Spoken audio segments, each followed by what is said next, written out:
sing, dance, and clap their hands, yeah. But just because a record has a groove, don't make it in the booth. But you can tell by the way it lets it air when the people start to move. They can feel it all over. They can feel it all over people. They can feel it all over. They can feel it all over people. Yeah. Hey.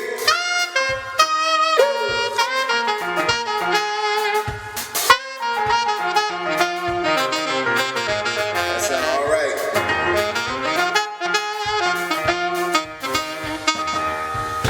Music knows it is and always will be one of the things that life just won't quit.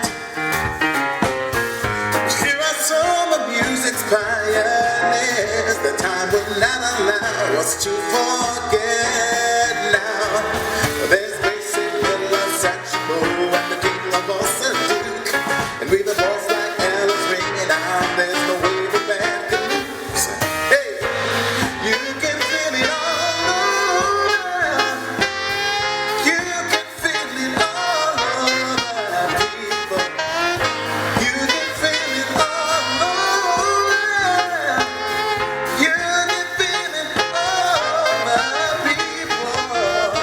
You can feel it all over. You can feel it all over people. You can feel it all over. You can feel it all over people.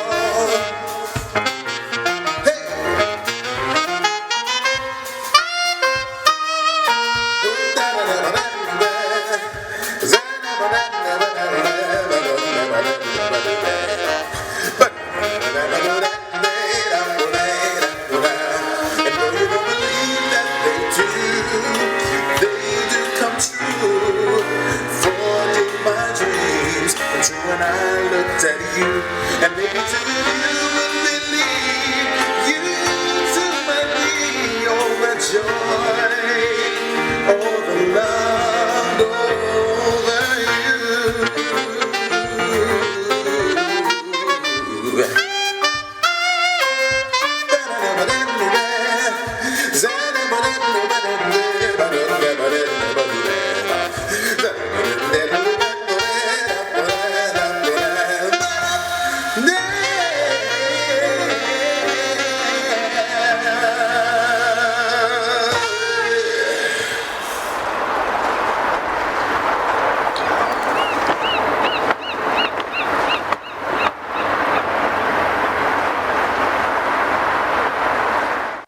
Hi, everyone, and welcome to the Teachers College 2022 Doctoral Hooding Convocation Ceremony.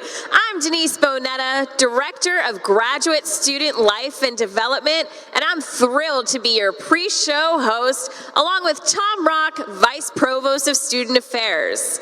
You might be viewing this as an audience member in the stadium waiting for the pomp and circumstance to begin. And if that's the case, welcome to Queens, my hometown. I hope you are enjoying our new convocation venue and that you take advantage of time with the graduating student in your family in the most amazing place in the world, yeah, I'm biased, New York City. We also know that we have members watching from home, whether they are family and friends who might not have been able to travel, or students who for a variety of reasons couldn't make the ceremony.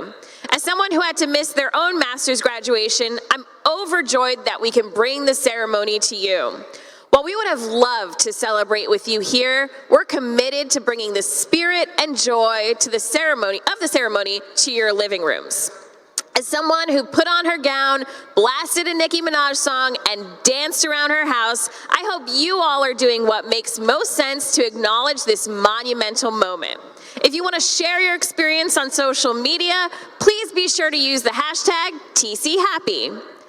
This pre-show will include special guest speakers, amazing musical performances highlighting our TC students and campus, and some interesting facts. I'm excited to be joined by Dr. Tom Rock, a very proud TC alum himself, who will be outside in Grad Plaza with our students and audience members. Tom, how's it going down there? Hi Denise, it's going so well out here on Grad Plaza. We're having so much fun hanging out with all of our graduates, and I just happen to have one here right with me. This is Ronisha Blaché. Hello, Ronisha. Hello, Dr. Rock. How are you doing? I am just awesome right now. I'm just excited. Well, congratulations. How does it feel to be here? Amazing. Oh, a long time coming. Relieved. Yeah, and when did you start your doctorate? Fall 2016. So yeah, you've been working on it several years, right? And Yes. what was your dissertation topic? Well, my title was Teaching to Remember through an AP seminar with African diaspora content. It was for the purpose of making sure that we were able to use the AP seminar as a vehicle to facilitate African identity development for students of African descent, and it worked well, so I'm excited about that. So interesting. And you have friends and Yes. family here today? Absolutely. I have my mother, my sisters, well, two of my sisters, and friends and family are all here coming up. Oh my gosh, I'm sure they are so proud of you, just as we are so proud of you. And so I know you'll need to get in line soon with the graduates, and I'll see you inside. It's so wonderful to have you. Congratulations, Ronisha. Thank you. Yeah, and so Denise, back to you, because I know you have a very special guest waiting for you. Thanks, Tom Rock. And now to another notable Tom. Hi, President Bailey. Great to see you. Great to be here, Denise. Well, since you stopped by, I do want to ask you some questions before we begin the ceremony. So, President Bailey, we've had 2 years of virtual ceremonies. We're finally back in person. How does that make you feel? I'm so delighted to be here. I've got to say, I remember vividly 2 years ago when we decided to have our graduation virtual online, and then we had to do that again for 2021. Actually, you know, this is really one of my favorite days because I get to meet the students and particularly get to meet their parents, so I've really missed that. So I'm delighted to be back, especially in this wonderful venue on this particularly nice day as well. Absolutely, and especially for our doctoral students, it's so special we could put their hoods on physically. So you're going to give a speech later today, which I'm really excited about. Can you tell us a little bit about your message? Sure. So one of the things I know about Teachers College students is that they're here understanding, you know, the injustices, inequities, and problems that are in the world. And they come here with a desire to try to address those problems. I hope we equip them with skills that they can use to do that. But I want to say that if they do stick with their convictions, that they in fact will be able to make a difference and make a better world. I'm sure they will. On Wednesday, you took part of Columbia University's ceremony right on their campus, honoring our 2022 grads. How did you feel? How was that? Well, I think that was wonderful. It's great to see 30 or 40,000 people together, parents, students, faculty, friends. So it gives you a sense of the breadth of the university. I mean, often we don't really feel that much a part of Columbia, but here it gives a sense of really that we are and how great the institution is. I was particularly pleased that we had so many of our graduates appear at that commencement as well, and I was very proud. I think they were among the loudest and most enthusiastic of all the schools, so I was very pleased with that. Yeah, our TC grads looked great. You talked about parents earlier, and we were actually just talking about your daughters. So you're a proud dad of a TC grad, which a lot of people might not realize. What would you like to say to the families of our grads, both in the stadium right now and at home? Well, I know, like all parents, I was proud of my daughters. My one daughter, Daniela, who came to Teachers College, you know, I certainly did what we could to support her, to encourage her, to provide her with help and advice that we could. But at some point, and perhaps today for some parents, you realize that your children have really gone beyond you. They've achieved things that you could not have helped them do. So I'm delighted to be here with other parents to celebrate that, particularly to celebrate this incredible milestone that their children are achieving. Yes, thank you for that. So President Bailey, thanks so much for stopping by and talking to us. You always make time to talk to students, staff, faculty, and I always really appreciate it. Oh, Thank you for having me. It's been great to be here. And as I said, I really enjoy meeting the students and especially the parents on this day. Well, we'll see you later on stage. Now I want to share some highlights from Wednesday's Columbia University commencement ceremony.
To the enthusiastic, brilliant, sparkling, and qualified Teachers College candidates who have faced and overcome adversities throughout the pandemic to arrive at this moment. They're artists, educators, psychologists, health professionals, analysts, and researchers who are tenacious, diligent, and aspiring individuals eager to add their value and vitality to society. They are committed to equity, diversity, and social justice in the fields of education, psychology, and health. And I'm confident in their ability to confront challenges and forge solutions to build a better world.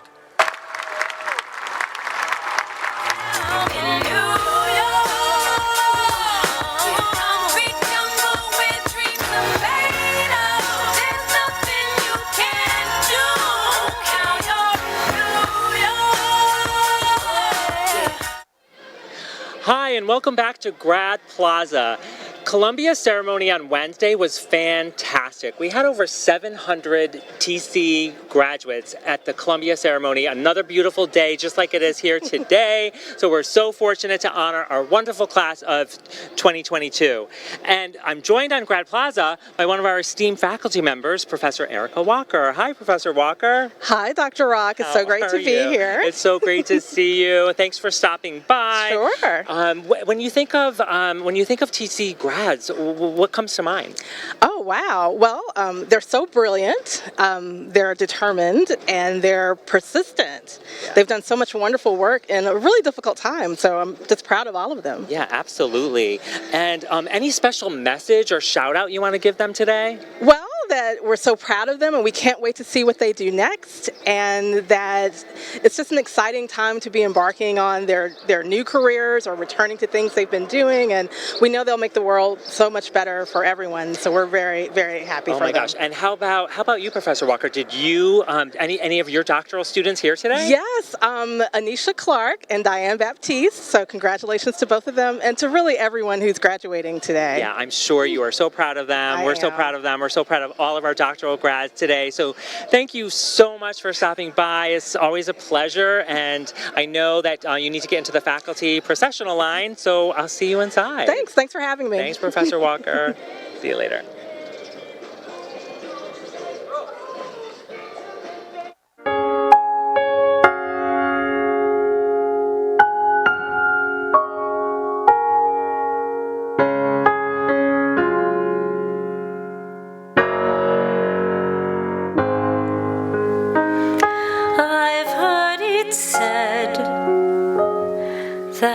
People come into our lives for a reason, bringing something we must learn, and we are led to those who help us most to grow if we let them, and we help them in return.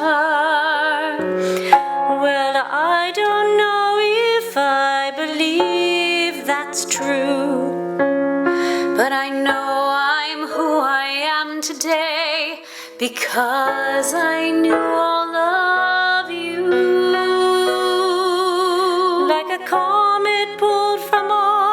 it as it passes the sun, like a stream that meets a boulder halfway through the wood. Who can say if I've been changed for the better? But because I knew all of you, I have been changed for good.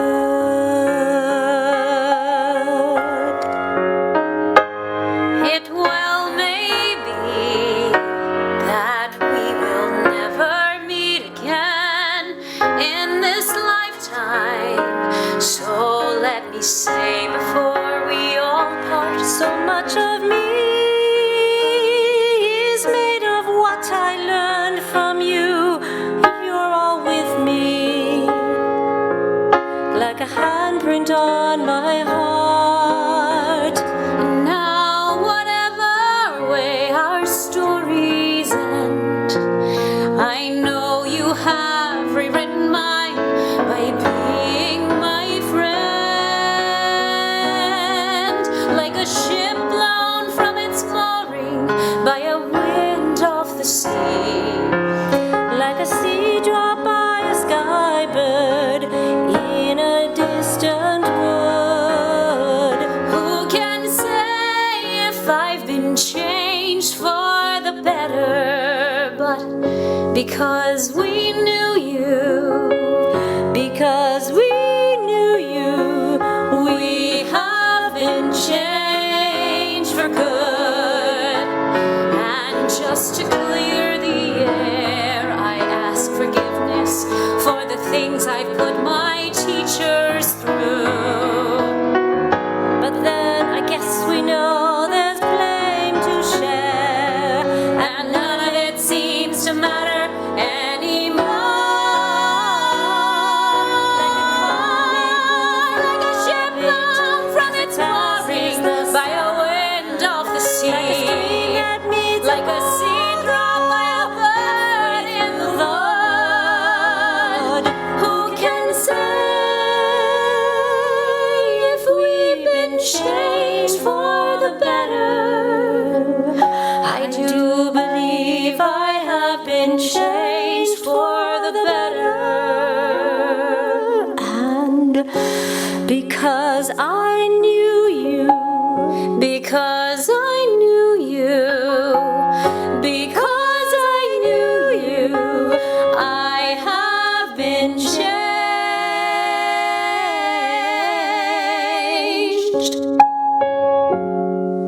for good.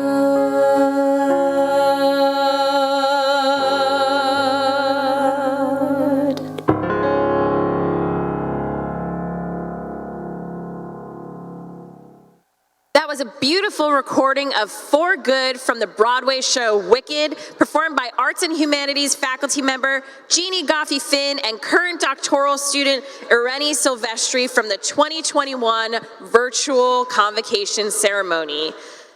So, as you can see, Tom Ruck has joined me here on the concourse. Hi, Tom. Hi, Denise. So now we just get time to talk a little bit about the ceremony and what our guests should expect. So Tom, why don't you talk to us a little bit about the processional party? Sure. I mean, everything is so beautiful. It's so majestic. There's so much tradition. So what happens is the Alumni Council president starts it off accompanying our graduates into the space, followed by our 10 academic departments at Teachers College. So we start with Arts and Humanities, Biobehavioral Sciences, Counseling and Clinical Psychology, Curriculum and Teaching, EPSA, or Education Policy and Social Analysis, Health and Behavior Studies, Human Development, International Transcultural Studies, Mathematics, Science and Technology, and our last department is Organization and Leadership. And then each department will have 2 honorary banner bearers that were selected by the faculty to lead that department. And we have about 100 faculty members at this ceremony. And after the faculty, our president's party enters the space. That's led by the secretary of the college and TC alum and my friend, Katie Embry. Have to get that one in there. And then the president's cabinet, trustees of the college, and then we have our medalist escort, and then our medalist, Kathleen Garcia, the director of New York State Operations and Infrastructure. She was a candidate for the mayor of New York City.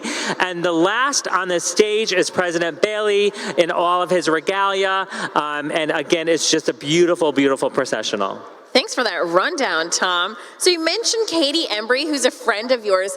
And I know you became friends when you both were doctoral students here at TC. So talk to us a little bit about your own doctoral journey. Yeah, so I started my doctoral program in 1996. It took me 5.5 years to finish my degree in 2002 with an EDD in the higher and post-secondary education program. My dissertation focused on access and equity in the college admission process. And so I literally followed high school seniors around New York City for their entire senior year from 2 different high schools. And I told their college admission story and the barriers that they were faced with in applying to colleges. So it was a qualitative study, and I just had wonderful faculty mentors to help me through. I always love hearing about it. And really all of our doctoral students, I love hearing about their research, their interests, what they decided to focus on, and how they plan to apply the research that they just completed here at the college. Yeah, absolutely. I mean, our TC students are change makers. I mean, they're literally repairing the world through education and every single day. And I mean, Teachers College students really touch everything from K-12 to government to corporations, large and small, to nonprofits. I mean, you name it. The Teachers College students are there really improving, like I said, improving the world through health and nutrition and food and mental and physical well-being, really doing wonderful, wonderful work. Yeah, and I'm so happy they're going to go out and change the world, but I will miss them on campus, especially our doctoral students who are with us for a number of years. It's always sad to see them go, but we're just so excited for them. Yeah, absolutely. I mean, they've worked on this for so long. I was just talking to Renisha out on the plaza, working on her dissertation since 2016, or her doctorate since 2016.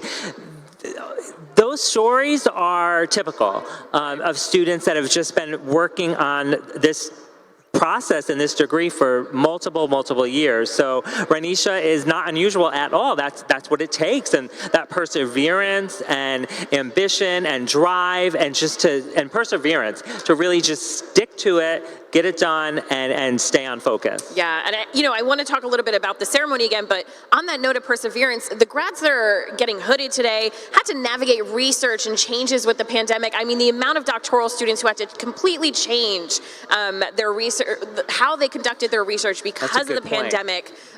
This is really just a class that's endured so much, and we're just so proud of them. That's a really good point, Denise.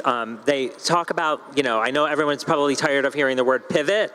They pivoted. They had to. The research, you're right. I mean, to think about everything that they had to do to do this. And these graduates, they've written a book, and so I know their family members, their relatives are so proud of them, like we are. And this year especially, just with all the challenges that they face. Yeah, absolutely.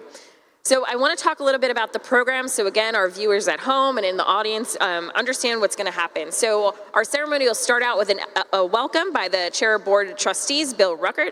Then our president will give his address that President Bailey talked to us a little bit about earlier. We'll have the presentation of the medalist. We'll have the medalist speech. So again, that's Kathleen Garcia, Director of New York State Operations and Infrastructure. We'll have our musical interlude, which Tom, they are in for a treat. Yeah, we heard them during rehearsal, their tech rehearsal. Oh my goodness. There is a lot of talent. Oh yeah, talent's everywhere here at TC. And then the main event, right? So that's seeing our doctoral students get hooded. What a special moment. We got to see doctoral students of the class of 2020 and 2021 get hooded yesterday in our makeup ceremony for them. So many of our doctoral students brought their family, their children on stage with them to get hooded, and it was such a special moment. It's beautiful. I mean, the doctoral grads, they wear distinctive academic attire. So the robes, you'll notice, have those wide black velvet stripes down the front, and then the 3 black velvet stripes on each arm. I mean, did you ever wonder about all of this? There's a reason. So they wear them, you know, and then they have the soft velvet cap, and you know, you'll see 2 different types of hoods. A Doctor of Education, which is the one with light blue velvet trim, and the other one is the darker blue velvet trim. That means that's a PhD graduate. So, right, like who knew? Like you could just learn so much from watching the ceremony. Yeah, thanks for talking about that, Yeah. Tom. That's really important. Something else I want to say about academic attire is you're going to see our president wearing a chain. So that's the chain of office. That tradition dates back to the Middle Ages when town mayors were given chains that symbolized communal harmony. In medieval times, the tradition was carried over to the university, where the chief official was similarly honored with a chain of office. The Teachers College chain of office was commissioned and presented to the college by former trustee Elu Rose. And I always think that's so special. Not all college presidents have that, but you'll definitely see President Bailey wearing that chain very proudly. Yeah, he proudly wears that. He wore that at the Columbia ceremony, and it's so beautiful. So Tom, I know earlier we were talking about the history of this stadium, and you have some interesting facts, especially as a tennis fan. Yeah, absolutely. I'm excited to be here. We're in the historic Louis Armstrong Stadium. So the USTA Billie Jean King National Tennis Center, in case you didn't know that. And this is, of course, the venue of the U.S. Open. Have you ever gone to the U.S. Open, Denise? I have not. No? I mean, I'm here every year for that. And, you know, the folks might be wondering, like, well, why is it named Louis Armstrong? He wasn't a tennis player.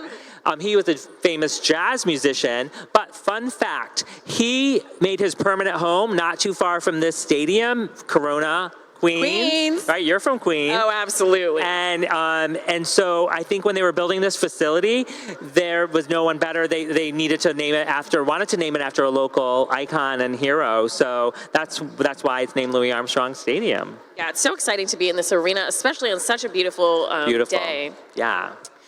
So we're going to start the ceremony soon, but Tom, anything you're looking forward to in this ceremony ahead of us? Oh my gosh. I mean, the emotion, you know, it's emotional, the passion. Watching each student get individually hooded is such a special moment. Probably, I would think it's one of the biggest moments in each one of these graduates' lives. And so when you think about life events, right, like marriage and a child, and I would think getting hooded is right up there, and so and I'm sure it will be very emotional for our graduates and for their families too. So definitely the biggest academic moment and highlight for our grads. Yeah, and we're so lucky to have such amazing and talented faculty members who have really guided our doctoral students through this process. I remember yesterday when, again, our doctoral students were getting hooded from 2020 and 2021, I saw a lot of faculty members getting very emotional of seeing their students getting hooded for the first time. Oh my gosh, yeah. It's really wonderful. Yeah, you're right. There's that faculty mentor, you know, faculty-student relationship, especially at the doctoral level. So when I was out on Grad Plaza, there were so many faculty members who saw their student. They were just hugging them, they're close friends. It's just a beautiful, beautiful relationship. And so that I don't think anyone should take for granted. Very, very special. And this particular faculty sponsor has had a huge part in getting this student to this day today to be hooded. Right. And then there's the dissertation committee, which, Tom, I know, again, you completed your dissertation, but you've sat on a number of dissertation committees, right? Yeah, I've been on a few dissertation committees, not as many as our, full-time faculty, but yeah, there's usually a sponsor, a second reader, a third reader, and then usually like somebody from the outside is asked to sit on these dissertation committees. So the student might have control over picking like 3 of the faculty members, but they don't have any control usually of the 4th. So. But they're always lucky. All TC members are just so amazing. So that's it for us and our pre-show. Thanks, Tom, for joining me. Thank you, Denise. I can't wait. Yep. Congratulations, graduates. Again, that's it for our pre-show. We'll see you on stage. Good afternoon and welcome to the Teachers College Doctoral Hooding Ceremony. Please silence your electronic devices. Keep aisles clear at all times. Plan to meet your graduate outside on Grad Plaza. Please take your seat. The ceremony is about to begin.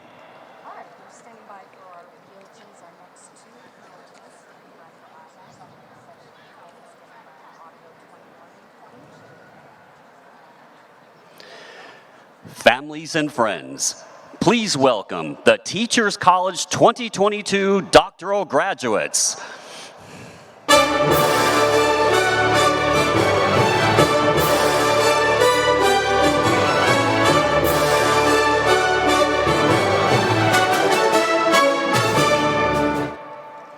Please welcome the Department of Arts and Humanities, led by banner bearers Robert Jordan and Van Antran.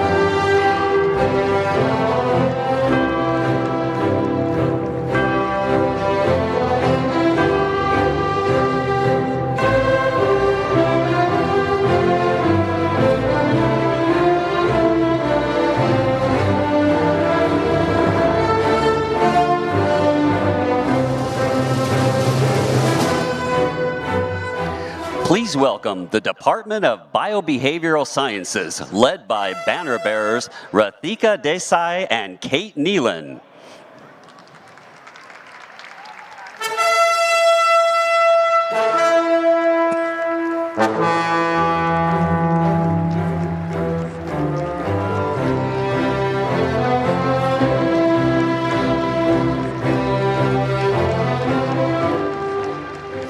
Please welcome the Department of Counseling and Clinical Psychology, led by banner bearers Sylvia Alves Nishioka and Laura Melli.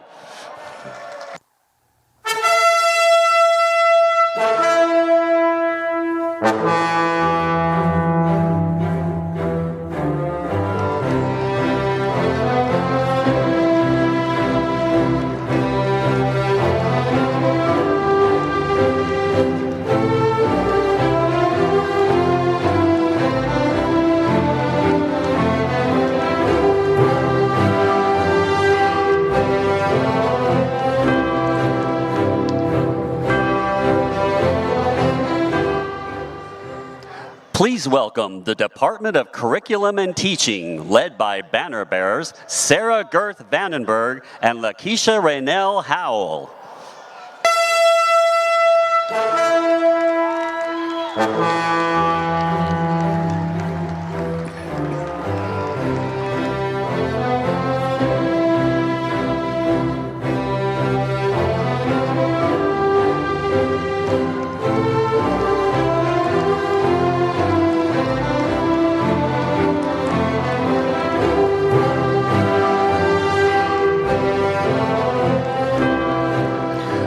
Please welcome the Department of Education Policy and Social Analysis, led by banner bearers Atsuko Moroga and Diana Cordova Cobo.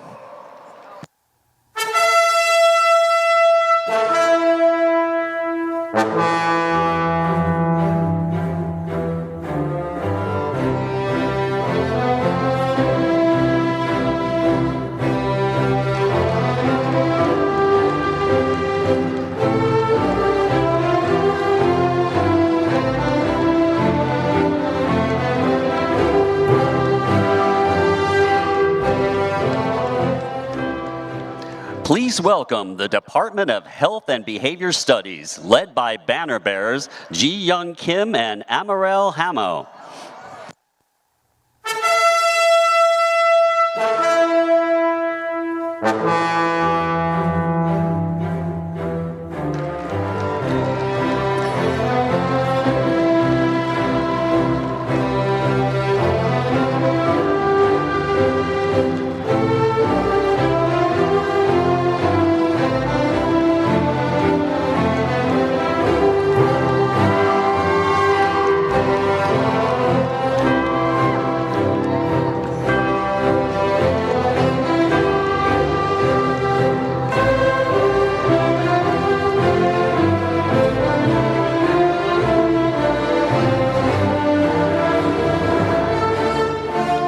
Please welcome the Department of Human Development, led by banner bearers Tiana D. Moore and Mariel Rebecca Halpern.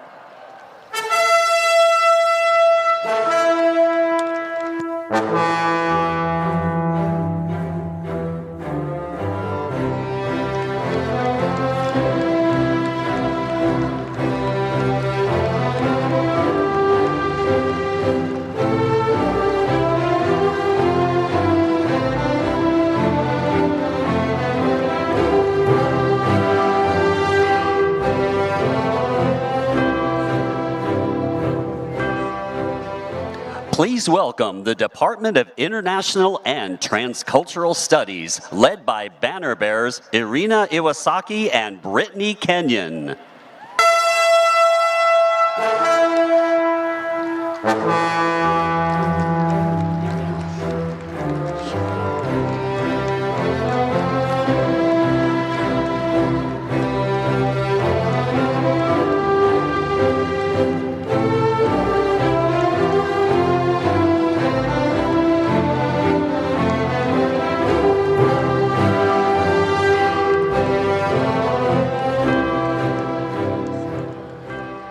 Please welcome the Department of Mathematics, Science, and Technology, led by banner bearers Monica Miaosha Chan and Alexis D. Riley.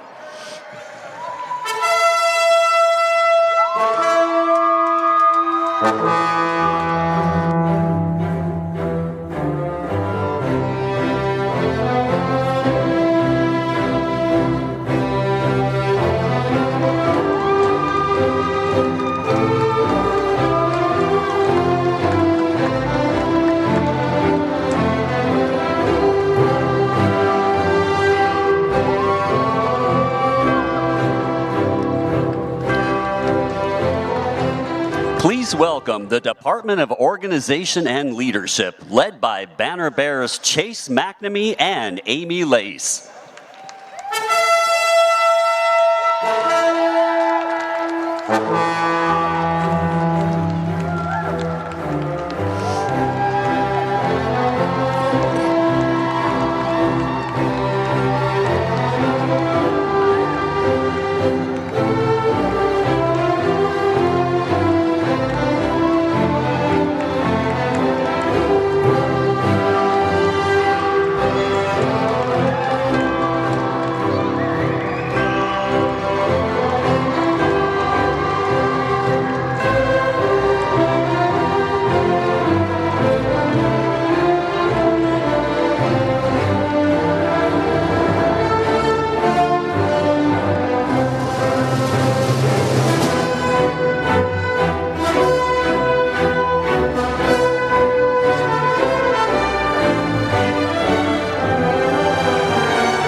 Please welcome the Faculty of Teachers College.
And now, welcome the President's Party, led by Katie Embry, Chief of Staff and Secretary of the College.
Please welcome William Rickert, Chair, Teachers College Board of Trustees.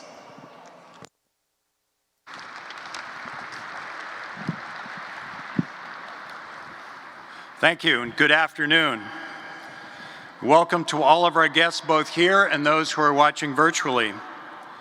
As Chair of the Teachers College Board of Trustees, I have the honor of officially opening today's ceremony and being the first to congratulate the 2022 doctoral graduates of Teachers College. Congratulations.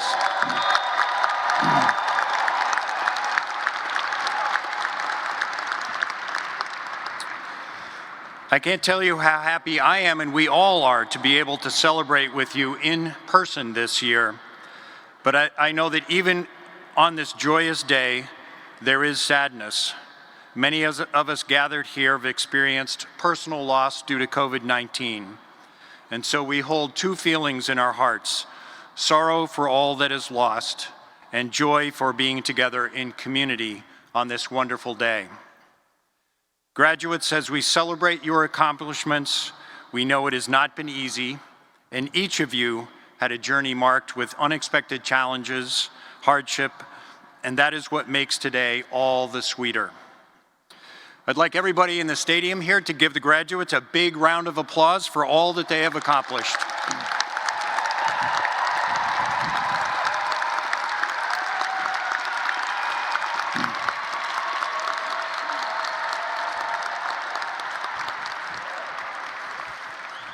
We want more of those during the course of the ceremony.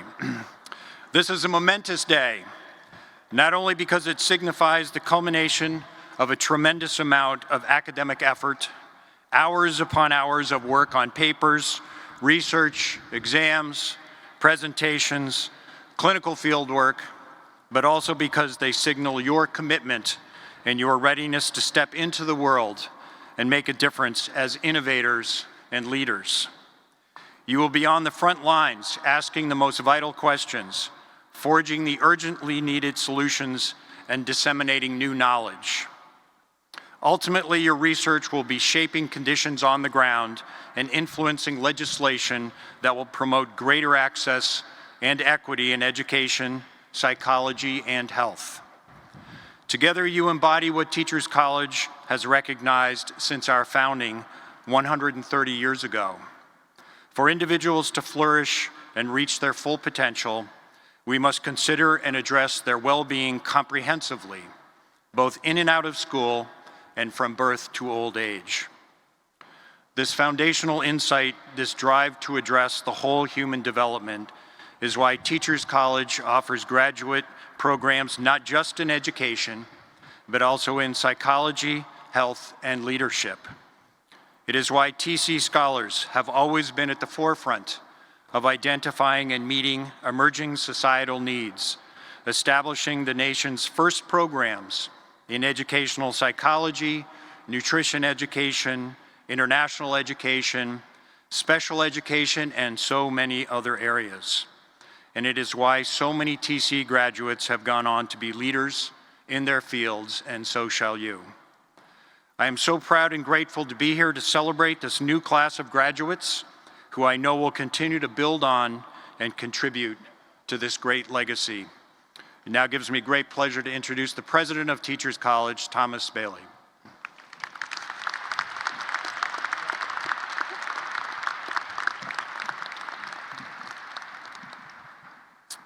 Good afternoon.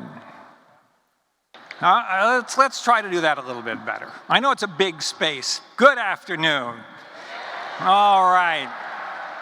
Hey, what a tremendously exciting and happy occasion being here with you for our first in-person convocation since 2019. That's good. It's been a long time coming, and you have gone through unprecedented challenges to get to this day. So let's hear it for the Teachers College class of 2022.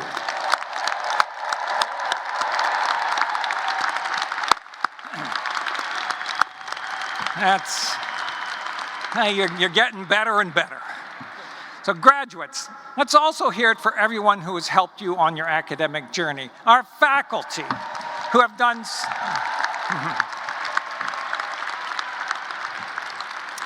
our faculty who have done so much to support you and are so committed to your success. Our staff who have put in unseen hours to ensure that you could continue to pursue your studies throughout the pandemic and stay connected to the college and to each other.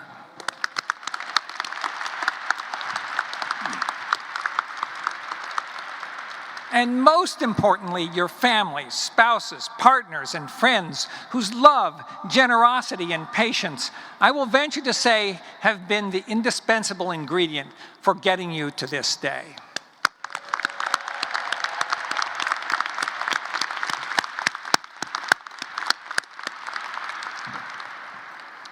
All of you have taken on this great and daunting task of obtaining a doctoral degree for a purpose. For many of you, that purpose took shape from the injustices and inequities you perceived around you, driven by compassion and a moral conviction that things could be different. You were impelled to make a change, to help create a society in which no one is denied access, inclusion, and opportunity because of what they look like, who their parents are, how much money they have, where they are from, or their differing abilities. This sense of purpose comes from what the renowned philosopher and TC faculty member Maxine Greene called wide awakeness. Living wide awake is the opposite of passivity and indifference. Wide awakeness is to actively reflect on our condition in the world, to inquire into the forces that appear to dominate us, to interpret the experience we are having each day, and through this continual act of awareness and questioning, to develop a sense of agency that is required for living a moral life and enacting change.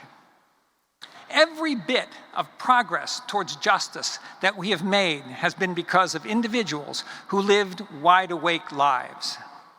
They have been able to reflect on prevailing conditions and use what Greene has called their social imaginations to envision something different.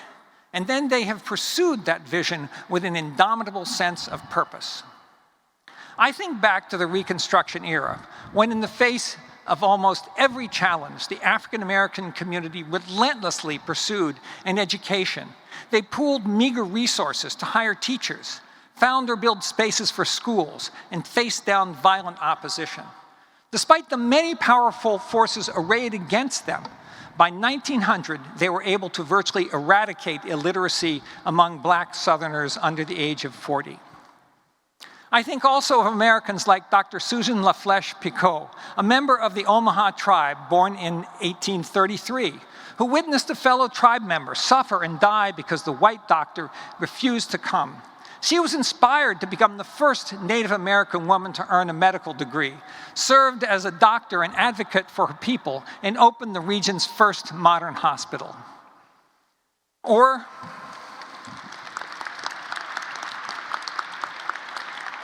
Dorothea Lynn Dix, born in Maine in 1802, whose own challenges with depression inspired her to advocate for the fair treatment of patients suffering from mental health disorders.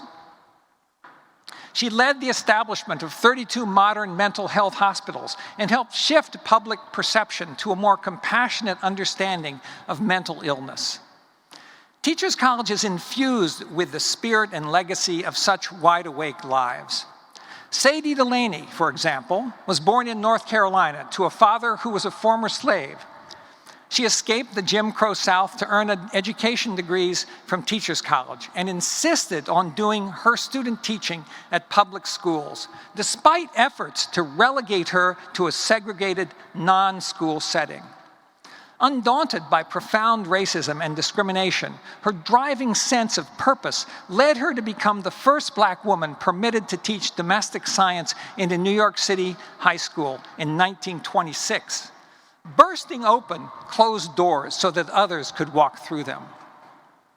Or Dao Wen-Sing, who came to TC from China in 1915 to study education, saying, "No genuine republic can exist without a genuine public education." After graduating, he headed home and founded the Morning Village Normal School in Nanjing. Along with his contemporaries, TC alumni Zhang Poling and Zhang Monin, he helped build a modern education system in China that brought it from an illiteracy rate of almost 80% to the powerhouse schooling system we know today.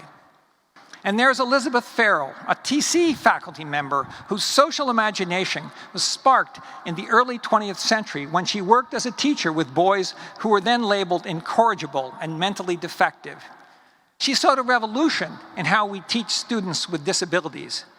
Besides founding the nation's first graduate program in special education at TC, she established a diagnostic clinic here that developed personalized support strategies for learning disabled students, the forerunner of the modern individualized education plan. These individuals did not solve all of society's ills, but they saw one thing they could change. They pursued it relentlessly, and they made the world a better place. Today, our society faces many challenges. We are witnessing a rising tide of extremism and racial violence and an assault on reproductive rights. We still have to fight to ensure equitable access to a great education, to nutritious, affordable food, to high-quality medical, psychological, and therapeutic services. None of you will be able to solve all of these challenges, but you are here today because you have the wide awakeness to envision what could and must be better in your chosen field and to strive to make it a reality. That spirit has been so abundantly evident in the class of 2022. The pandemic posed unprecedented challenges. Many of you had to juggle parenting and working and scholarly pursuits. Some of you faced the death of loved ones, illness, solitude, or economic insecurity, but you persisted. You kept your purpose front and center. You worked to make change in the world with an abiding sense of compassion for those who faced greater struggles. You provided remote tutoring, counseling, services, and therapeutic care. You created and shared online curricula to keep students learning and engaged. You rallied against climate change, racism, and racial violence. You organized mass drives for people in need and delivered groceries to at-risk neighbors.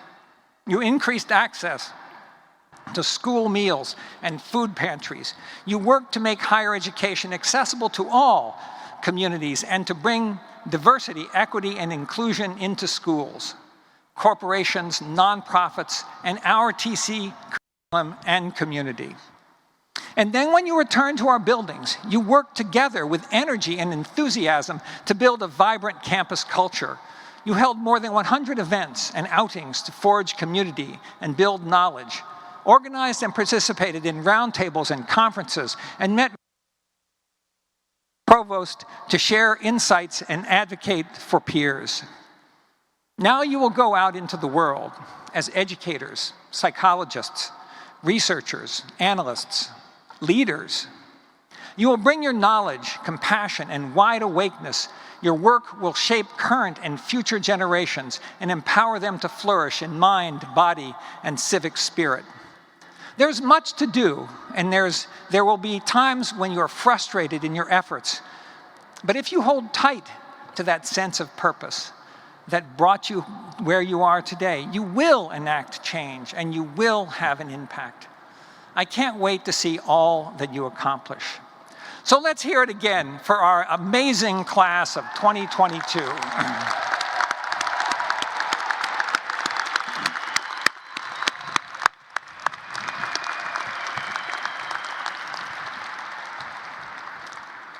Now, we have reached the moment in this ceremony when we honor an extraordinary individual whose life's work has substantively advanced the cause of human flourishing while upholding TC's core mission to foster excellence and equity in the fields we serve. Among those honored at past ceremonies are Nicole Hannah-Jones, Jill Biden, Stacey Abrams, Thomas Friedman, John Lewis, Maya Angelou, Jane Goodall, Jonathan Kozol, Temple Grandin, and Lee Sing Kong. This year, we honor 4 preeminent practitioners, scholars, and leaders: Dr. Torian Easterling, Dr. Rosemary Trulio, Catherine Garcia, and Dr. Anthony Fauci.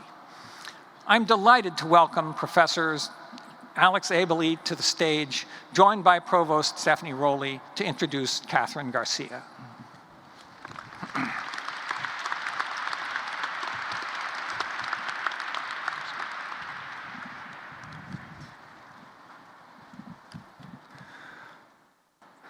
Good afternoon, and congratulations, graduates and families.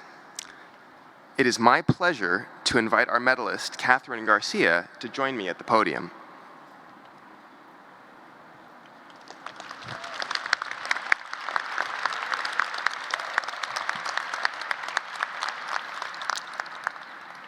Catherine Garcia, you have dedicated your career to public service, to selflessly turning your eyes to others.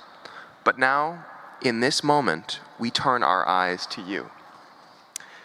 You often credit your childhood, spent in a big, multiracial family in 1970s Brooklyn, with laying the foundation. You were adopted as an infant by parents who set a prime example. Your mother was an English professor, and your father a labor negotiator. They adopted 2 other children, including your older sister, who had spent 7 challenging years in the foster system before joining the family. When I think about my adoption and my family, one thing is clear, you say. We need more families like mine. With that lesson in hand, you began a career that has made a difference for countless New York families, from Staten Island to the Bronx. During the Bloomberg administration, you brought your confidence and problem-solving ability to the New York City Department of Environmental Protection, overseeing the water supply and sewer system. In 2014, when Mayor de Blasio appointed you Commissioner of the New York City Department of Sanitation, you were only the 2nd woman to serve in that role, and our first woman governor, Kathy Hochul, appointed you Director of State Operations and Infrastructure in September 2021. Prioritizing public health for all has been your byword. Following Hurricane Sandy, you helped restore safe drinking water. You led reforms to improve systems throughout the city in the face of climate change, which you have rightly called the defining issue of our time. You spearheaded Lead-Free NYC, a roadmap for eliminating childhood lead exposure. And, in the early days of the COVID-19 pandemic, you were appointed Food Czar, mobilizing efforts to distribute more than 200 million meals to families citywide. It is no wonder that our leaders have turned to you time and again to guide critical government agencies out of crisis. Through your devotion to public service, you have earned the admiration of the people of New York State, who are not easily impressed. Your work ethic, always accompanied by compassion, sets an example for our graduates here today.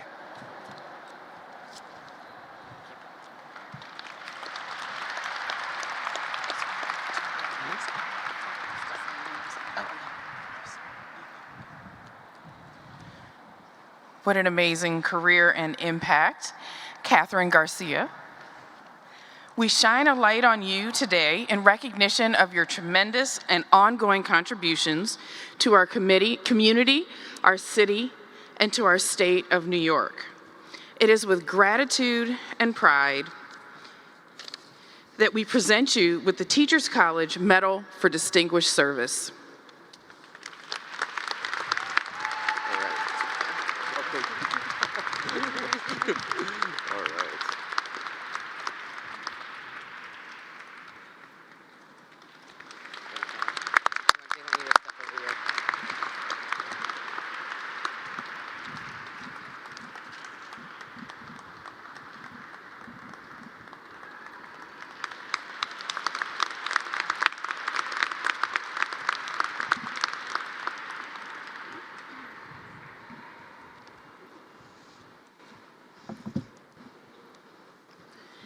Well, good afternoon and congratulations to the Columbia Teachers College class of 2022.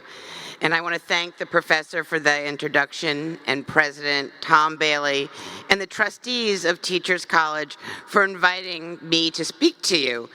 I am really so very honored. Education is the foundation of my story. My mom, who did raise all 5 of us in Brooklyn in the 70s, was a teacher. She was also a Teachers College alumni, and so has spent her entire life living the values that were part of her experience at Teachers College. My sister, who is also living in Brooklyn, is a teacher in the public school system. And when the New York Times asked me to choose a defining place for a portrait, I chose my elementary school in Brooklyn. A school where my daughter, a generation later, would have the same teacher. That is the power of education. It is never just the lessons in textbooks or what happens solely inside a classroom. It is a community, and it takes a village. And it starts with people like you who step up and say, I am making this investment in myself so that I can make an investment in my community. Surrounding the power of education are our teachers in the classrooms day in and day out, the researchers who power our educational advancements, administrators and superintendents who really do keep the trains running, professors who continuously set new standards and challenge our future generations. But no matter the path you chose for your future, you will have the potential to create true impact. Yours is the kind of public service that is a tremendous privilege and a tremendous responsibility. As I prepared to speak to you today, I learned that the theme of this ceremony is change. It is safe to say that there have been few times in history with as much rapid change as you all have experienced over the course of your time at Teachers College. In 2020, the world shifted in ways we haven't even begun to measure. Finishing a degree during COVID is in itself a monumental accomplishment. It would have been easier to put your world on hold, but instead you push forward in order to push the rest of our world forward. This is a moment of change within education and within psychology and within health. Children have lost so much, and we are all going to have to be there to support their physical, their emotional, and their educational needs to jumpstart that learning. But recently, education has been forced to be so many other things, as was already spoken about. It was COVID testing sites, food pantries, grief counseling. It became apparent that schools do not only provide education, they are the true pillars of the community. And today you are crossing one finish line, but there will be so many races to come. And as you prepare for the next chapter, I want to talk about the small, often overlooked actions that create the foundation for sweeping change. Your everyday work, having the confidence in your decisions, building your teams from your weakest point, and changing your mind. The best advice I can hand down to you is that change is the product of very big vision and small, consistent execution. Know that your impact will be felt by thousands of people you may never even meet. Work hard for those people every day. Remember this, the normal everyday is actually heroic. One of my most challenging times as a leader was very early on in the uncertain days of COVID in New York City. I didn't have the sweeping power to make the virus go away or spur the federal government to action, but I had the power to keep the garbage trucks running, and that is what we did. It may have typically felt small and ordinary, but to people I would meet later, it had been much more. On the campaign trail, New Yorkers came up to me to say that during the darkest days of the lockdown, when they heard the garbage truck roll down their street, a sound they really had never appreciated before, that they knew we were all going to be okay. Sanitation workers were on the job, someone was home, and we would go on. Waking up, doing my normal everyday job, and empowering my team to do the same ended up being one of our proudest accomplishments as a department and mine as a leader. Your daily work, the work you often don't think twice about, is the work that will have the impact on moving the world forward. The normal everyday can give people hope. Then there are the challenges that force you to take a leap of faith. Our sanitation team was tasked with something unprecedented in February 2020, setting up an emergency food program over the span of a weekend to feed every hungry New Yorker, because that's obviously the place you will put a food program in the city of New York. There was clearly no existing model and no time to make one. We had to just own the challenge, and we had to adapt and make decisions. Out-of-work taxi drivers became food delivery workers. We made meals available to everyone, regardless of papers. There were no requirements. Schools became community food pantries. We built an entirely new IT platform that shored up the supply chain. We literally fed 1 million New Yorkers every day. Without ever setting out to do so, we changed the entire system for how those programs can run in the future by moving fast and trusting our expertise. When the greatest challenges come your way, don't be afraid to make decisions.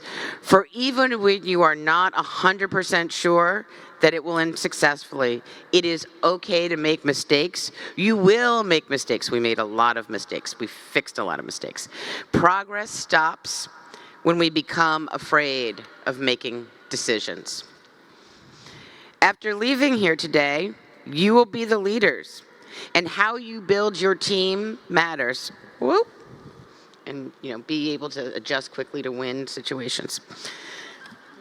Learn from and surround yourself with those who are smarter and who are different from you.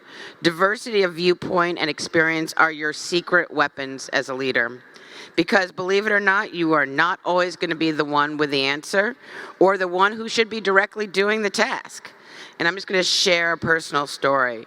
Almost 20 years ago, I did try and teach my son to read in my data-driven, practical mindset with those books that you can buy that are supposed to advance one over the other. It did not go well. He ended up crying. I ended up incredibly frustrated. And my sister, the teacher, pulled me aside and said, "Catherine, you really need to leave it to the professionals.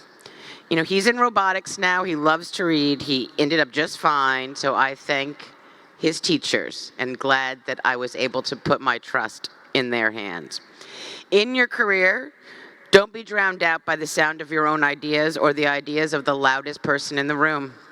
It is the quietest person in a meeting, in a classroom, or in a discussion you need to hear from most.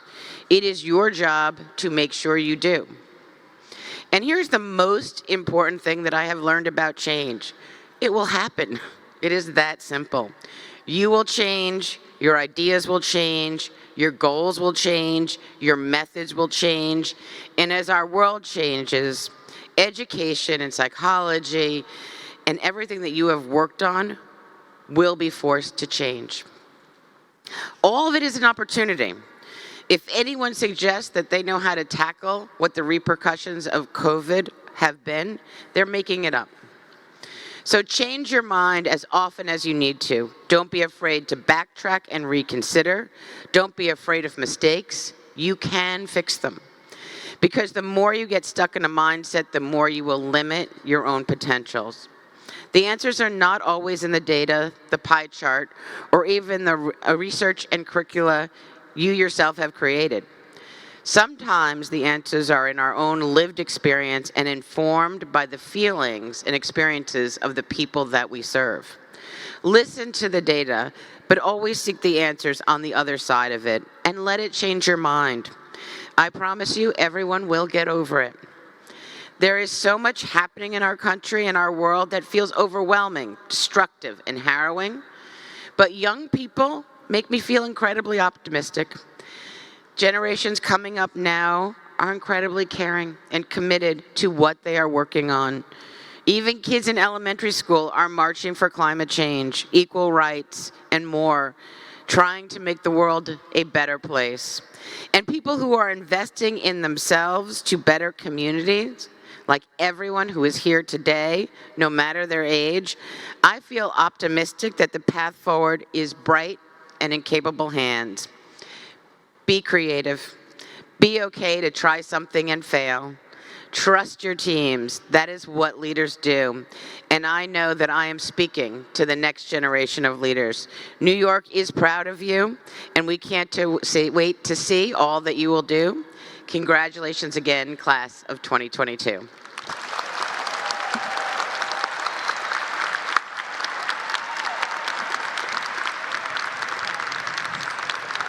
And now, please welcome Dr. Daryl Jordan, 2021 graduate of the Music and Music Education Department of Arts and Humanities.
storm. There's a golden sky and the soft silver song of a lark. Walk on through the wind, walk on through the rain, though your dreams be tossed and blown.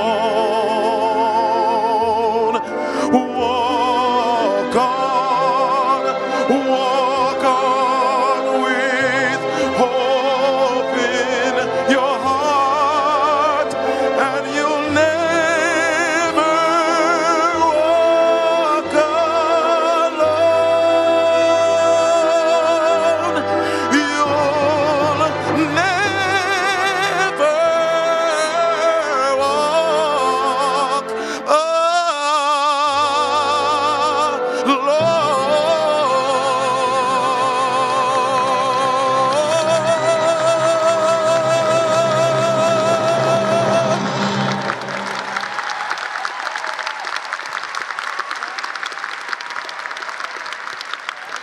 And now, the hooding of our graduates by Provost Stephanie Rowley and the department chairs.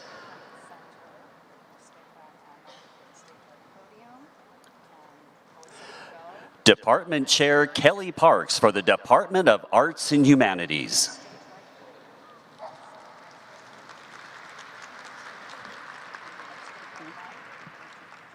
Thank you. I am delighted to greet you all and offer some brief observations on our department.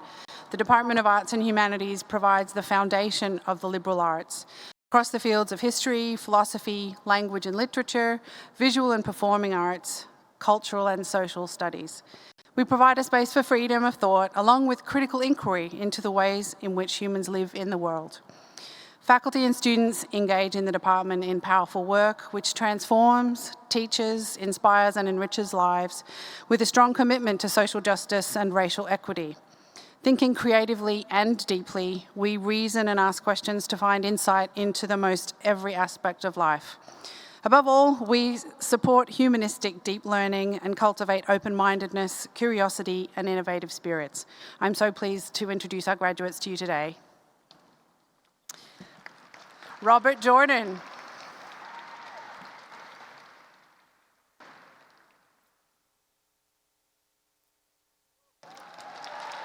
Van An Tran.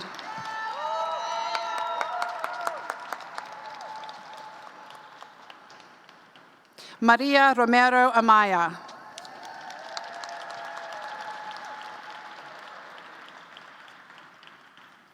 Allison Weller.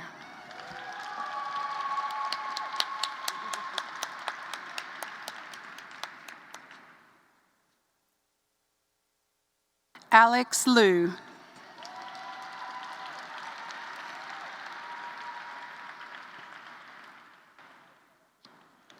Carol Lowe.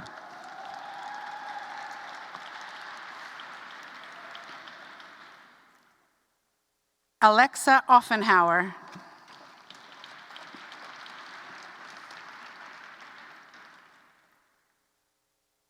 Eric Mason.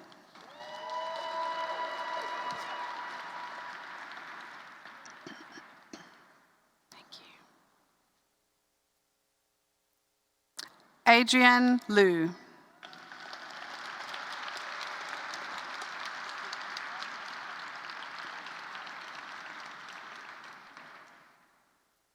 Thank you.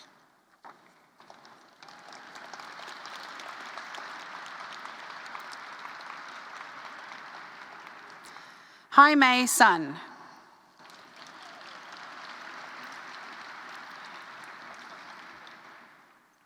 Qifan Chang.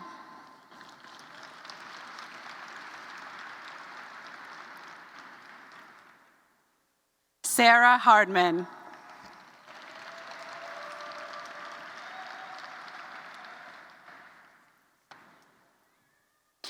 Ana Cecilia Galindo Diego.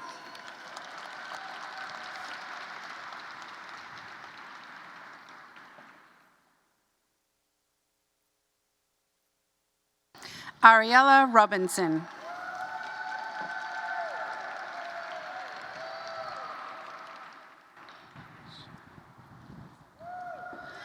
Ronisha LaShawn Blache.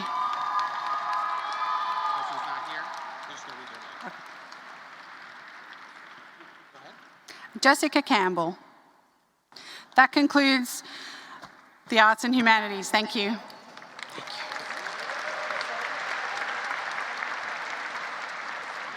Department Chair Lori Quinn for the Department of Biobehavioral Sciences. Hello, I'm very pleased to be here today. The Department of Biobehavioral Sciences encompasses programs in communication sciences and disorders, neuroscience and education, and movement sciences and kinesiology. As one of our former department chairs has once said, we are the Department of Walking, Talking, and Thinking. Our programs focus on the application of the biological, physiological, behavioral, cognitive, and sociocultural sciences underlying human communication, movement, and function applied to clinical, educational, research, and community settings. Our students use the training and scientific knowledge obtained during their graduate studies to enhance the educational, functional, and communicative capabilities and health of people of all ages and health statuses. Please join me in congratulating our amazing students. Kate Nealon and family.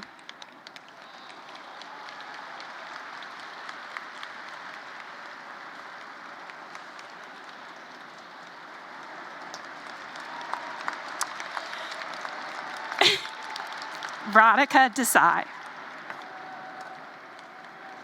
That's it?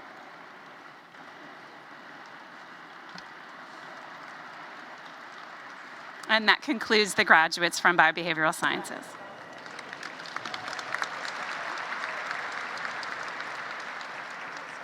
Department Chair Laura Smith for the Department of Counseling and Clinical Psychology. Today, it is my honor to introduce a group of graduates who are trained to create scientific knowledge in service of human well-being, who are visionary in their understanding of the inextricable linkages between human well-being and a just society, and who are primed to put it all into practice now as professional psychologists. They are the 2022 graduates of the Department of Counseling and Clinical Psychology. Laura Melly.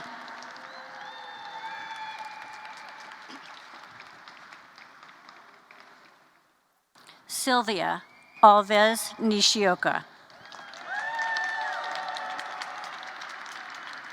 Nadine Postelake.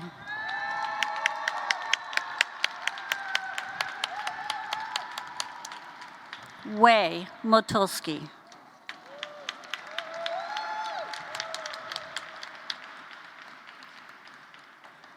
Nina Lay.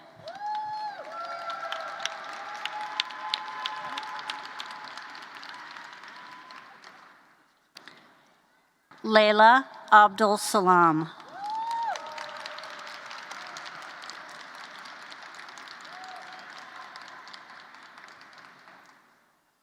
Jung Kim.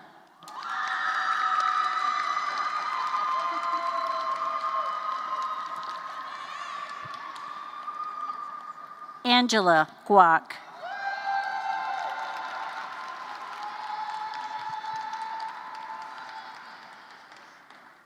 Jennifer Chang.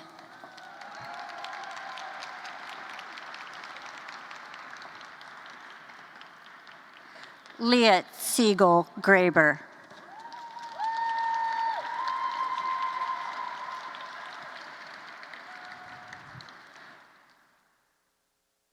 Lauren Foley.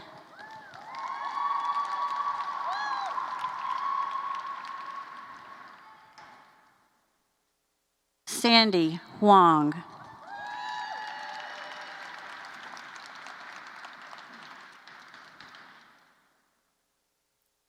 Catherine Tezanos.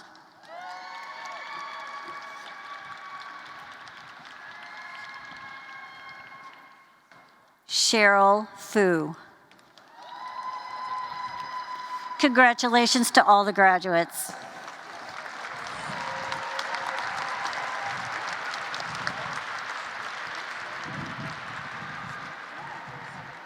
Professor Nancy Lesko for the Department of Curriculum and Teaching. The Department of Curriculum and Teaching supports wide-ranging scholarship focused on students, teachers, school processes, and curricular knowledge. The 2022 doctoral graduates have contributed to research in many areas. Here are a few examples.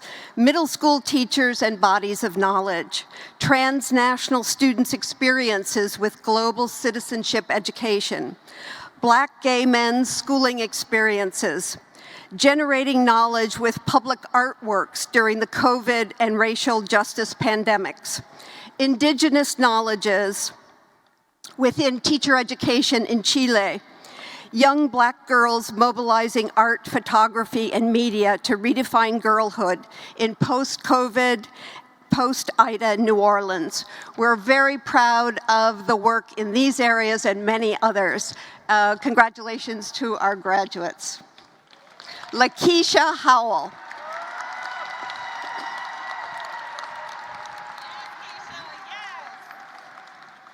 Catherine Devereaux.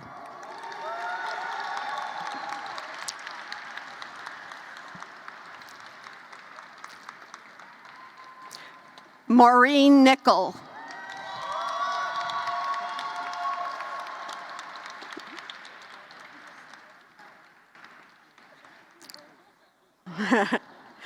Sarah Girth Vandenberg.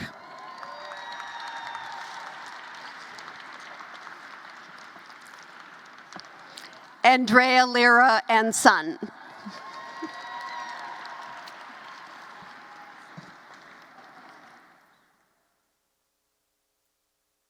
Tara Schwitzman Gerst and daughter.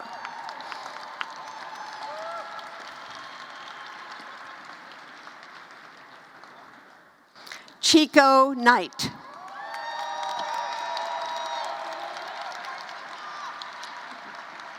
Daughter, baby. Jennifer Krill and baby.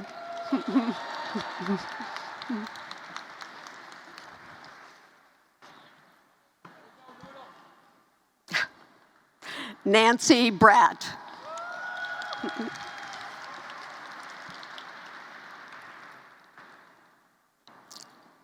Kyle Michele. Last.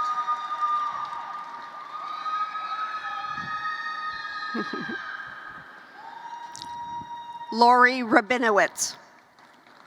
And that is the last graduate from C&T. Thank you.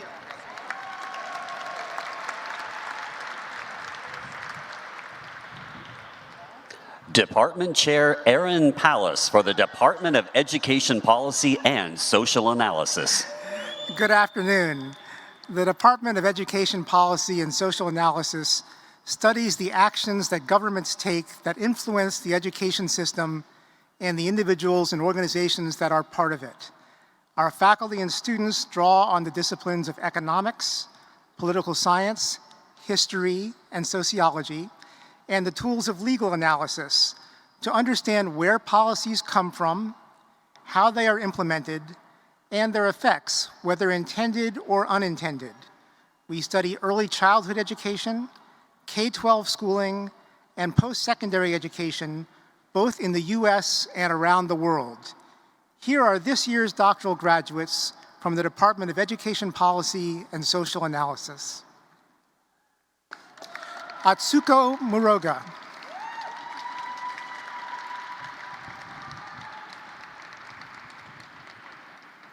Diana Cordova Cobo.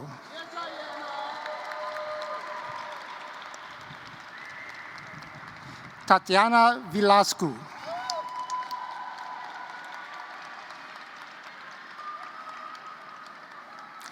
Young Zhou.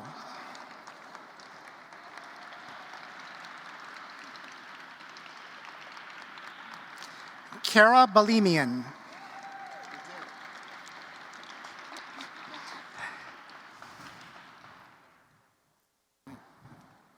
David Johns.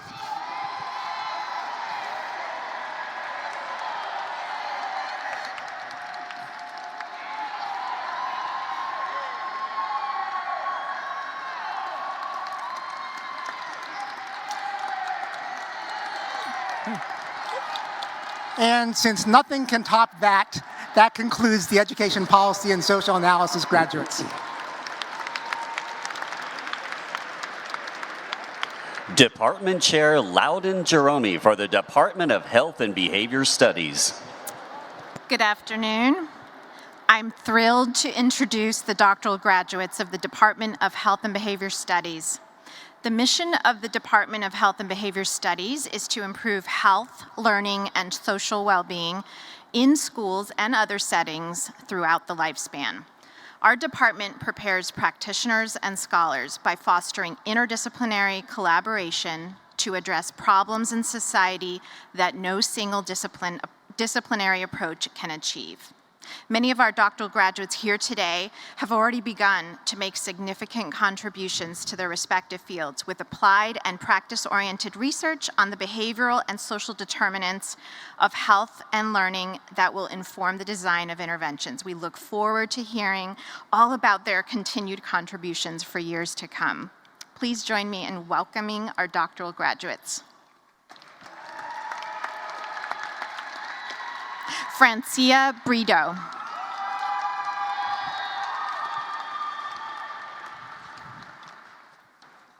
Amarel Hamo.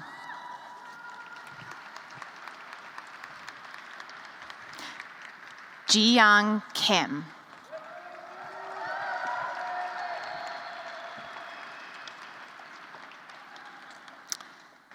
Nazia Denise.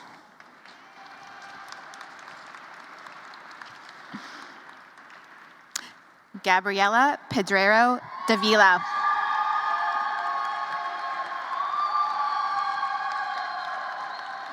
Aparna Naresh.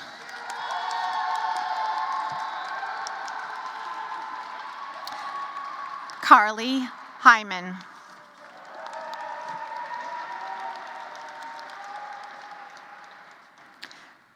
Hui Ji.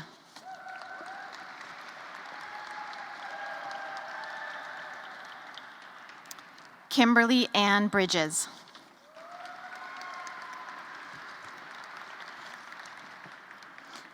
Catherine Garcia.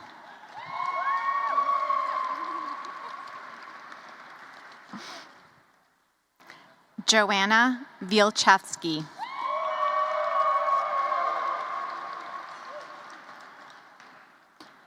John V. Malia.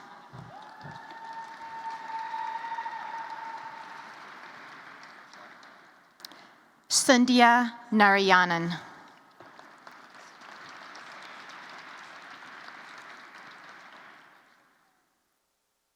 Aaron Jacques.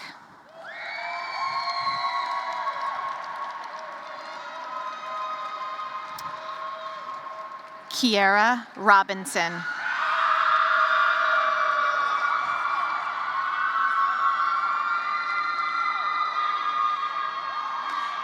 Amina Abdelaziz.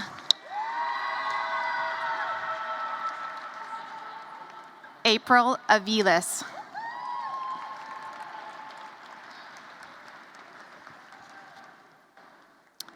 Kiana Spellman. Once again, congratulations to the doctoral graduates.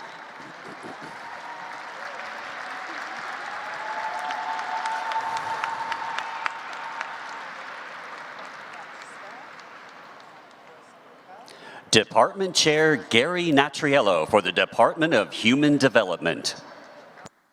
Good afternoon. The Department of Human Development brings together faculty and students who engage in empirical and theoretical inquiry to build the knowledge base to serve as a foundation for action to improve the human condition at the individual, the institutional, and the societal level. I'm pleased to present the doctoral graduates of the department for this year. Mariel Halpern.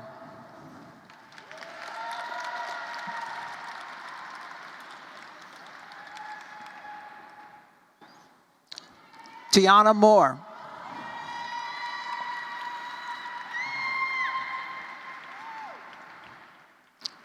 Joanne Nichols.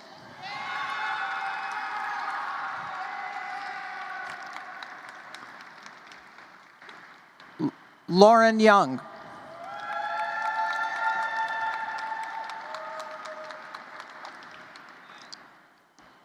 Salvatore Garofalo. That concludes the graduates from Human Development.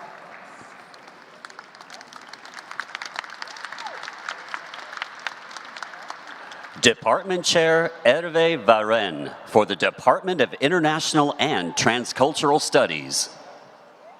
Thank you. Our faculty is proud to present our new peers. They came from all over the world, and they went all over the world to report on what human beings can do. They went to Bali, to Senegal, to South Africa, to Beijing, to Tibet, to Japan, and also New York City. And they moved our mission, first, to understand all education as a global process involving all here and there, now and then. Second, to analyze educational processes in their full context.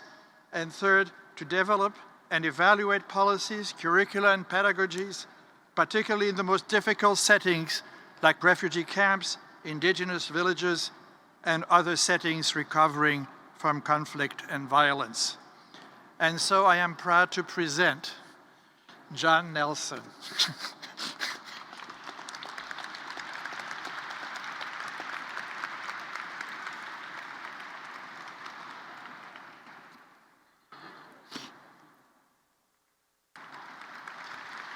Irina Iwasaki.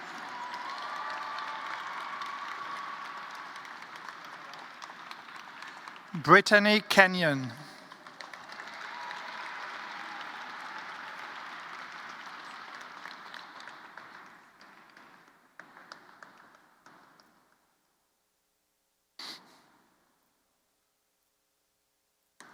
Lajadu.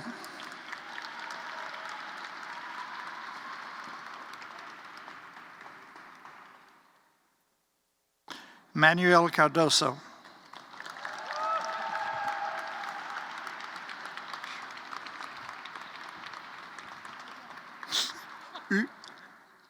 Karine Verschuren.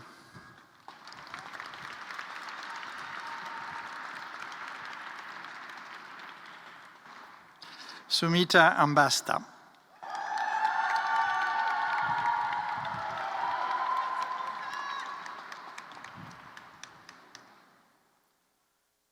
Amlata Perso.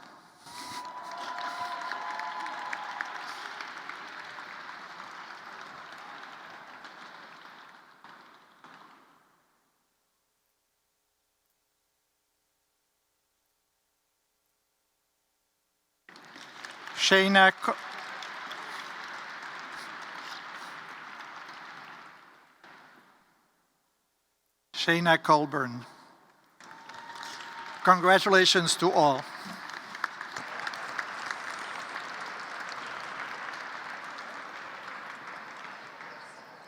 Professor Felicia Moore Mensa for the Department of Mathematics, Science, and Technology. Good afternoon. The Department of Mathematics, Science, and Technology consists of 3 programs: Mathematics, Science, and Communication, Media, and Learning Technologies Design. See why we say technology? We have a long tradition and rich history of interdisciplinary research and practice across these 3 programs. The role of STEM involves solving complex political, social, and environmental problems. It is a driver for play, civic education, and student engagement, as well as out-of-school learning. We focus on educational disparities and STEM opportunities that affect learning, persistence, participation, and performance across various settings. While each program has a unique focus, our faculty share common interests, educational ideals, and a strong commitment to improving society through practice, education, theory, and the enhancement of human potential. Similarly, our students take these same commitments, mindset, and sense of activism in the work that they do, with impact on the present and the future. On behalf of the faculty and the staff of Mathematics, Science, and Technology, I extend well wishes to you and your family. I now introduce our graduates. Alexis Raleigh.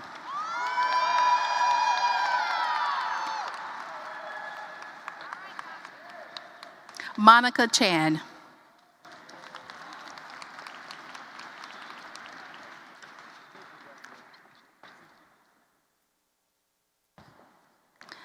Pazit Leviton.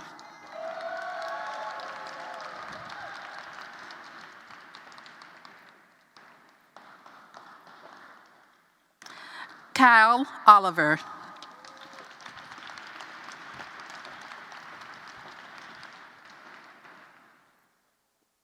Michelle Lagatano.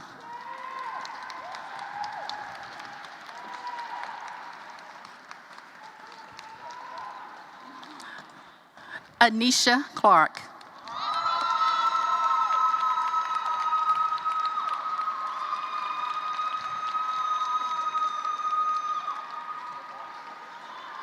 Diane Baptiste.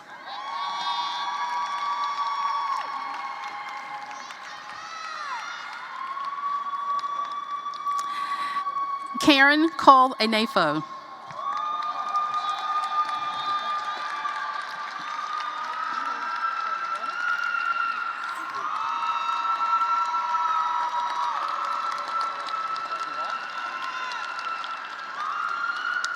Cole Interest.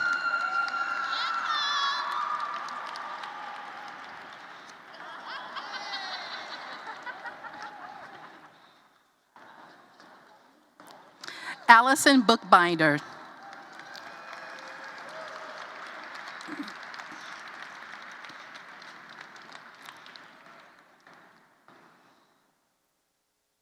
Tyrone Dash II.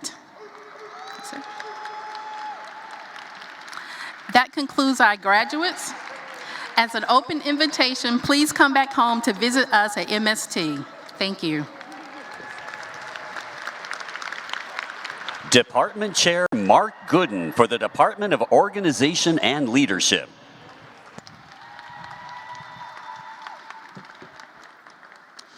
Good afternoon. The Department of Organization and Leadership is composed of 5 major program areas: Adult Learning and Leadership, Education Leadership, Executive Program for Nurses, Higher and Post-Secondary Education, and Social Organization and Psychology. Social Organizational Psychology. We consistently work through our research, teaching, and leadership for social justice to make organizations fair and equitable places to increase belongingness for all. None of this work would be possible without our wonderful students who are leaders for society. On behalf of the Department of Organization and Leadership faculty, it is an honor and a pleasure to introduce our doctoral graduates. Amy Lace.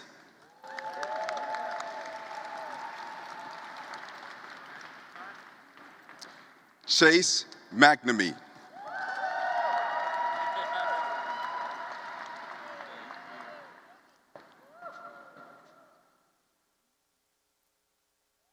Ty McNamee.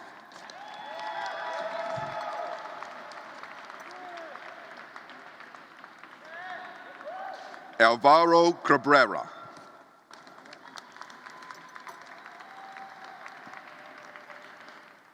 Andrea DiMarco.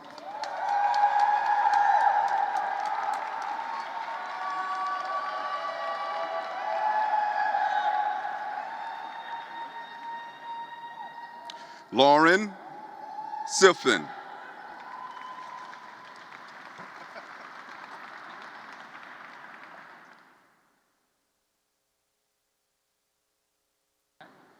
Stephen David Torres.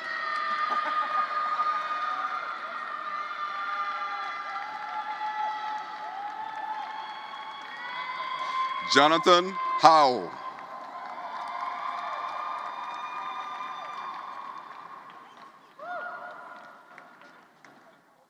Anna Marie Vestravanis.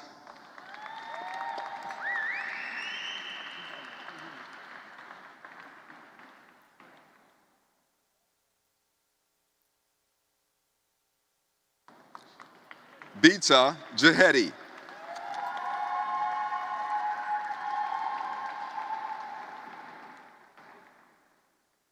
Lauren Deshant.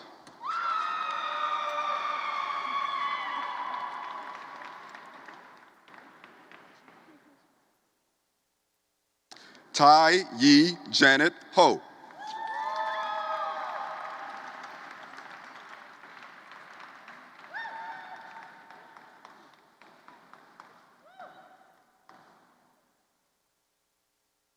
Jill Berea.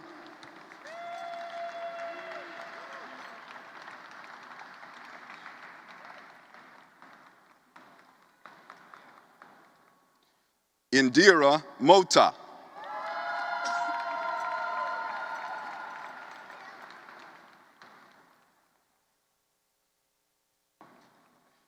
Minty Indar Mirage.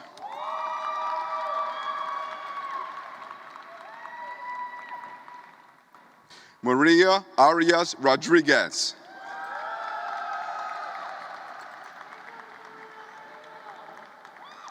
Tammy Harris.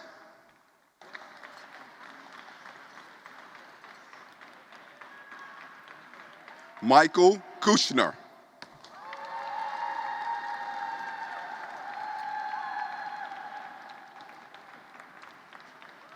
Eric Christopher West.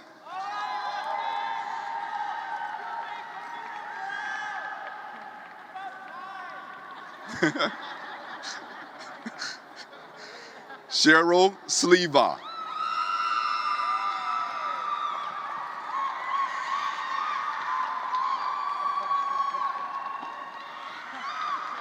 Helen Krug von Nida.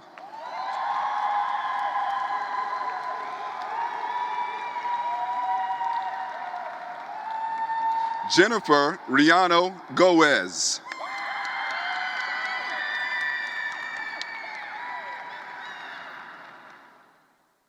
Peter Y. Chan.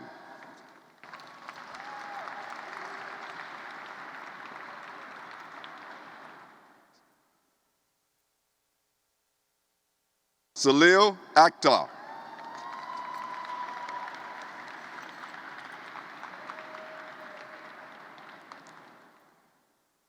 Farida Shabazz Anderson.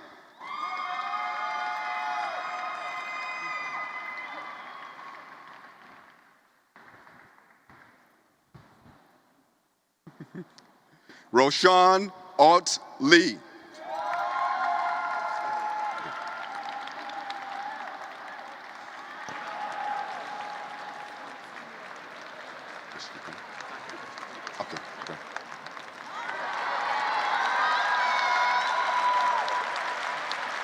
And last but not least, we have Sandra Delac Horvat. Congratulations, graduates. That concludes our graduates for organization and leadership.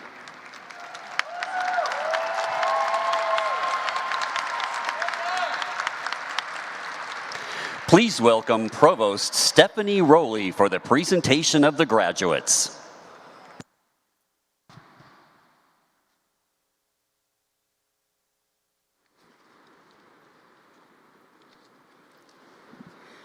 Well, that was fun and exciting.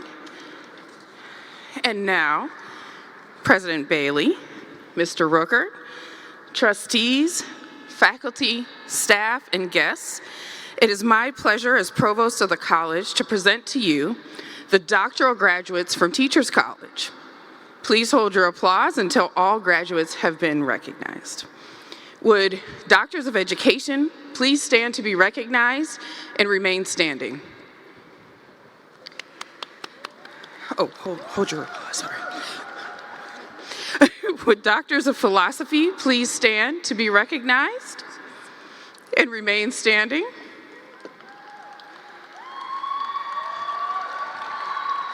President Bailey, I commend these graduates for their commitment to wiser, healthier, more equitable, and a more just world. I look forward to the positive change that they will make as they take their place as leaders in our country. Congratulations.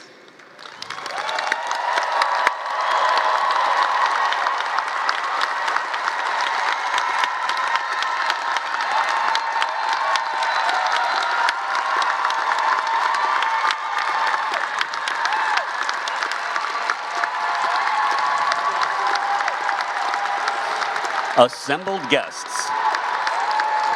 Once again, William Rickert.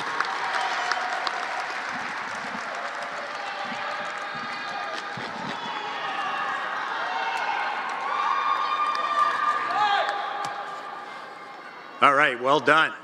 Everybody, audience, well done. On behalf of the trustees of Teachers College, I want to congratulate each of you for your very extraordinary achievement.